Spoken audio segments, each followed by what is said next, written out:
Ada seorang anak muda pernah gagah sekali di Irak ini. Luar biasa, saking gagahnya menjadi buah bibir di tengah-tengah perempuan. Satu Irak itu tahu dia.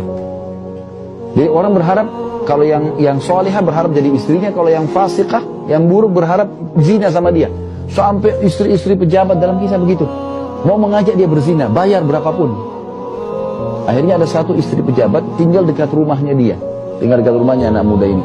Jadi dia, rumah ini kebetulan, rumah si pejabat ini, setiap anak muda ini mau dari rumahnya ke masjid pasti lewat di situ, gitu kan?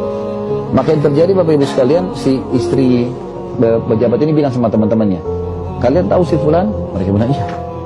Apakah kalian bisa berzina dengannya? Kalau menikah nggak mungkin, karena mereka sudah status istri. Lalu mereka bilang nggak mungkin, orangnya sangat soleh. Wah, susah sekali untuk digoda. Dia nggak mau tergoda itu orang, susah sekali gitu. Dia bilang saya bisa goda. Kalau saya berhasil apa yang kalian sebutkan tentang saya? Dia bilang pasti kamu hebat, gitu lah. Maka dia bilang baiklah, saya akan coba menggoda dia dan saya akan buat dia berzina dengan saya, begitu. Dengan hikmah Allah, suaminya si perempuan ini pergi. Biasanya orang zaman dulu kalau tugas negara tuh berbulan-bulan baru balik, karena orang naik kuda. Gak kita sekarang pesawat bisa bolak-balik gitu kan. Sekarang aja orang pakai pesawat kalau keluar negeri bisa seminggu, tugas bisa 10 hari. Apalagi ini sifatnya naik kuda, jadi 2-3 bulan baru balik. Dia sudah atur nih, perempuannya sudah atur strateginya. Begitu dia bilang sama dayang-dayangnya, ada 4 orang, pembantunya dia. Kalian tahu si fulan? Oh ya kami tahu, laki-laki yang paling gagah gitu. Baik, apakah kalian mau berzina dengannya? Kata si dayang-dayangnya, tentu saja. Jangankan berzina, duduk sama dia saya sudah satu keutamaan gitu. Mereka mau gitu. Apalagi kalau sempat berzina, dia bilang saya akan berzina sama dia. Tapi kalian harus bantu saya. Kata si dayang-dayang ini, apa yang harus kami lakukan? Dia bilang sebentar lagi anak muda ini kalau setiap sholat pasti lewat depan rumah ini.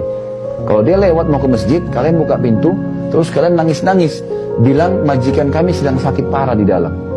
Biar dia masuk mau bantu, nanti kita tutup pintu dan kita jebak dia. Benar. Maka sepakatlah 5 orang perempuan fasikah ini untuk itu. Lewat si laki-laki ini, begitu dia lewat, dibuka pintu, nangis-nangis di 4 orang. Ya majikan kami sakit. Dia karena spontan mau bantu, dia masuk ke dalam rumah. Maksudnya mau bantu gitu. Ternyata ditutup pintu.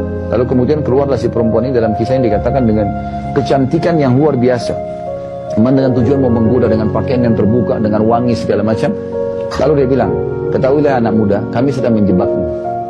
Kamu harus berzina denganku dan dayang-dayangku ini. Kalau enggak, sekarang kami berteriak semuanya, 5-5, kalau kau mau datang perkosa kami.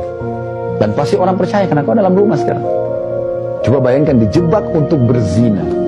Ya. Kita subhanallah, sebagian kita, dia sengaja cari zina. Ini dijebak berzina. Dia tinggal gauli 5 perempuan sepuasnya. Lalu kata perempuan itu apa? Dan kalau kau sudah berzina dengan saya, dayang-dayang saya, apa yang kau minta saya kasih. Setiap hari kau datang pun silakan. Seperti itu. Peluang menikmati biologisnya, peluang mendapatkan harta apapun yang dia mau semua dikasih. Ini luar biasa. Lihat bagaimana kesolehan dia Bapak Ibu sekalian. Dan ini contoh orang yang luar biasa. Jangan jadi orang yang biasa. Biasa itu orang yang tergoda terus langsung berzina itu gampang. Itu semua orang bisa lakukan. Tapi jadi orang yang luar biasa justru dia tidak bisa tergoda. Syaitan pun menggunakan syaitan manusia, dia berusaha goda manusia, mungkin tidak bisa. Tak bisa tembus. Itu sifatnya para nabi-nabi dan orang-orang soleh. Mereka tidak tergoda sama sekali. Di antaranya anak muda ini.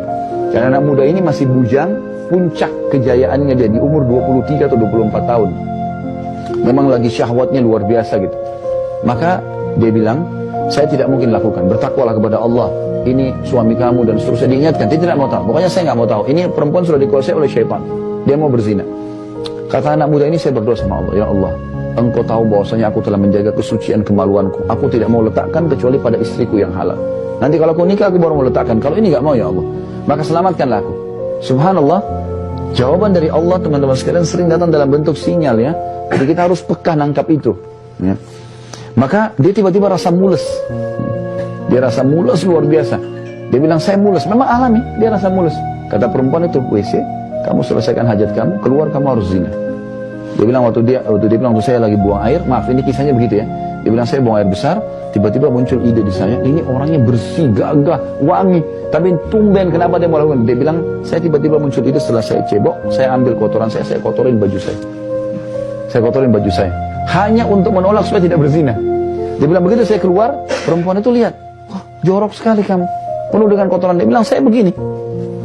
Ya, saya begini, akhirnya dia bilang keluarkan laki-laki ini. Saya tidak pernah lihat laki-laki seburuk ini. Maka dia keluar lalu dia sujud syukur kepada Allah tidak jadi berzina. Lihat bagaimana mereka mengemas supaya tidak terjerumus dalam kemaksiatan.